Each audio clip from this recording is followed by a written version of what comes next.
My country, Bangladesh, is worstly affected by climate change. Daily, thousands of people are migrating to the big cities, leaving back their houses, moving to the slums, living in the slums in a very dirty and unhealthy condition. Crops are being damaged, and the people who are suffering the most is the farmers, because they have lack of knowledge of climate change adaptation. People living in the southern part, especially the coastal areas, these people have suffered in their lifetime the effects of cyclone Sidr, Ayla, Mohasin, and the latest Ruanu. Life is very tough here. I tell you, people living in the coastal areas are suffering the most due to climate change.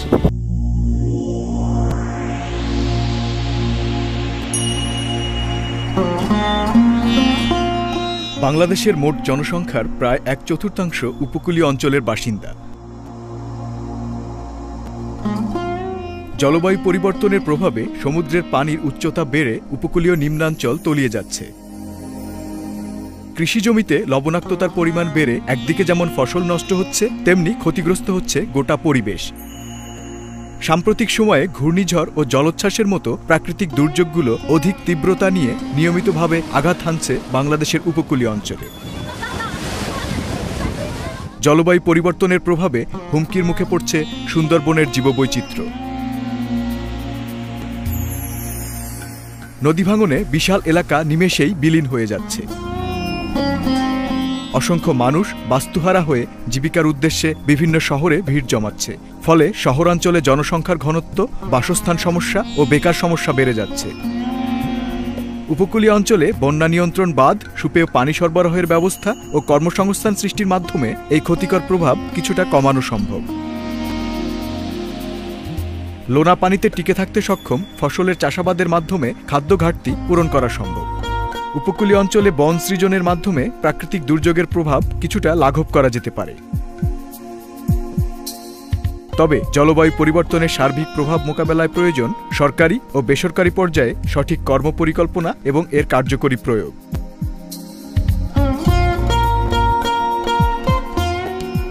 প্রকৃতি ও জীবন desk, channel I. So at this point of time, in this coastal area, what is needed is the knowledge and capacity building on climate change adaptation.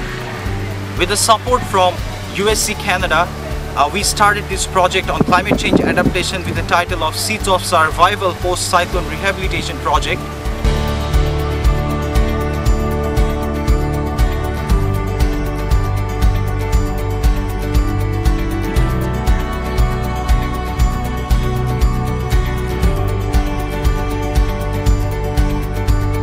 In this project, firstly we trained the local farmers and the communities.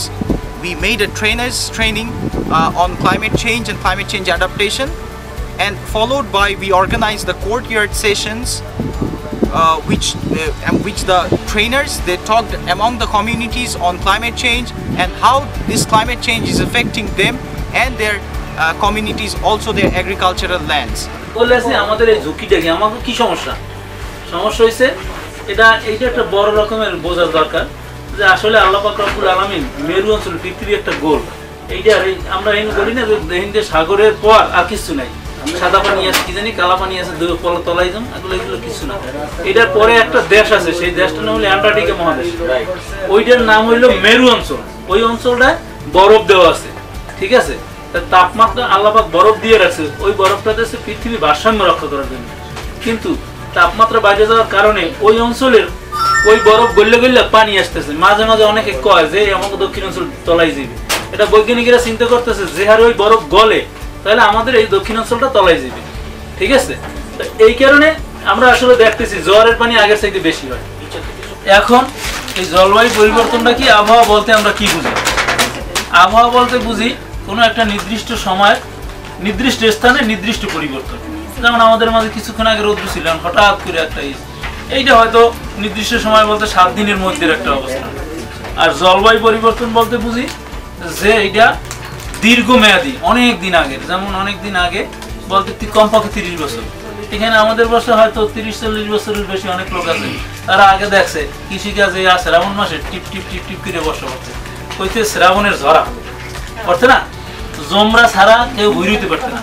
আর এখন এই জমরা আর আমাদের ওই ছোট বাচ্চাগুলো কোনো চিনবেই না, এটা আবার কি জিনিস চিনবে? এই যে পরিবর্তন হয়ে গেছে, এই পরিবর্তনের ফলে আমাদের এই পরিবর্তন যে হয়েছে এইটা 100 বছর ধরিয়া, 100 বছর থেকে বা 30 বছর, কমপক্ষে 30 বছর ধরিয়া মানে বিভিন্নভাবে চিন্তা করতেছে যে এই 30 বছরের পর আবহাওয়ার এই অবস্থা হয়ে গেছে। হ্যাঁ, তা এখন আরো কি পরিবর্তন হইতে পারে? এখন যদি আমার এখানে ঝড় হয় তাহলে আমি কি করব?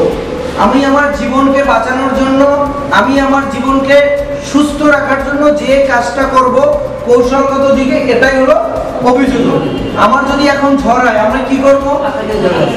আশ্রয় কেন্দ্রে যাব। আমার যদি ঝড় হয় আমি আমার ফসলকে কি করব? ফসলকে রক্ষা করব। রক্ষা করার জন্য যে কৌশলগুলো বা যে পদ্ধতিগুলো আপনারা অবলম্বন করেন তাকে অভিযোজন বলা হয়। এখন আমরা আলোচনা করব যে কৃষির ক্ষেত্রে কোন ধরনের অভিযোজন কৌশল আছে, কৃষির ক্ষেত্রে কোন ধরনের অভিযোজন কৌশল আছে, কৃষির ক্ষেত্রে কি কি করবেন, এই জিনিসগুলো নিয়ে আমরা আলোচনা করব।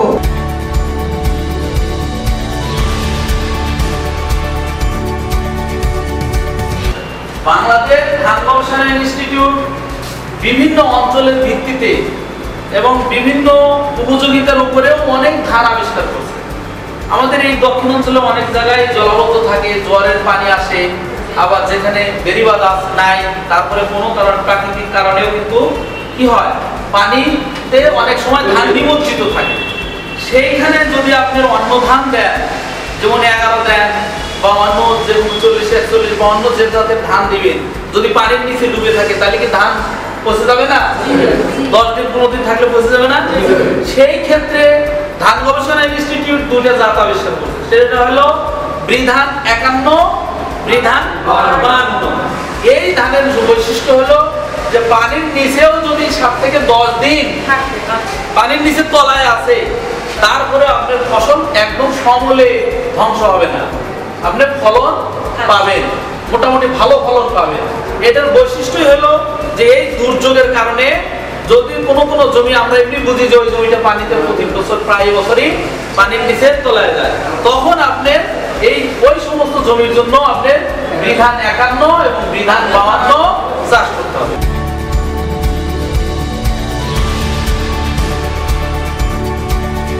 জলবায়ু পরিবর্তনে অভিযোজন কৌশলে স্বাস্থ্য সুরক্ষার বিষয়ে আপনাদের কিছু বলতে চাই। একজন বয়স্ক মানুষের দৈনিক কত কিলো ক্যালোরি খাবার গ্রহণ করা প্রয়োজন? 2100 থেকে 2200 ক্যালোরি খাবার গ্রহণ করা দরকার। এবং পুষ্টিহীনতার কারণে মানুষের শরীরে বিভিন্ন রোগ ব্যাধি হয়, বাচ্চাদের দুর্বল হয়ে পড়ে, শিশু, প্রসূতি মা, তারপর গর্ভবতী মা, তারপর প্রতিবন্ধী বয়স্কদেরকে বেশি বেশি করে শাকসবজি খাওয়াতে হবে। আর শাকসবজি নিজেরা চাষ করলে সব বিক্রি করে ফেলবো না, নিজেদের খেতে হবে। আমি আপনাদের মাঝে এখন এমন একটি ফসল নিয়ে আলোচনা করব যে ফসলটা আপনাদের এই অঞ্চলের জন্য উপযোগী।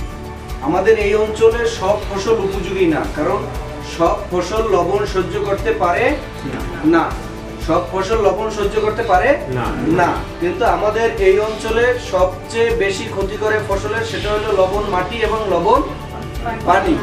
আর এই লবণ মাটি এবং লবণ পানি সহ্য করতে পারে এরকম একটা ফসল নিয়ে আলোচনা করব। ফসলটার নাম হলো টমেটো। আপনারা টমেটো চিনেন কেউ? টমেটো চিনেন? টমেটো চাষাবাদ করেন? হ্যাঁ, টমেটো অল্প অল্প চাষাবাদ করেন। আমি টমেটোর কিছু গুণাগুণ, টমেটো কিভাবে চাষ করতে হয় এবং টমেটোর পরিচর্যা কি, শুধুমাত্র এই অল্প কথাই বলবো।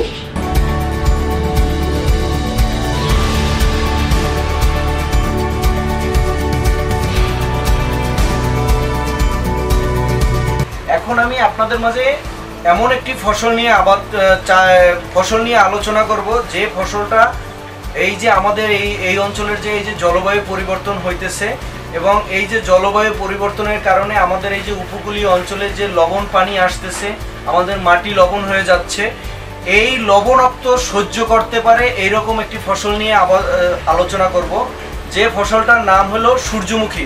সূর্যমুখী চিনেন আপনারা?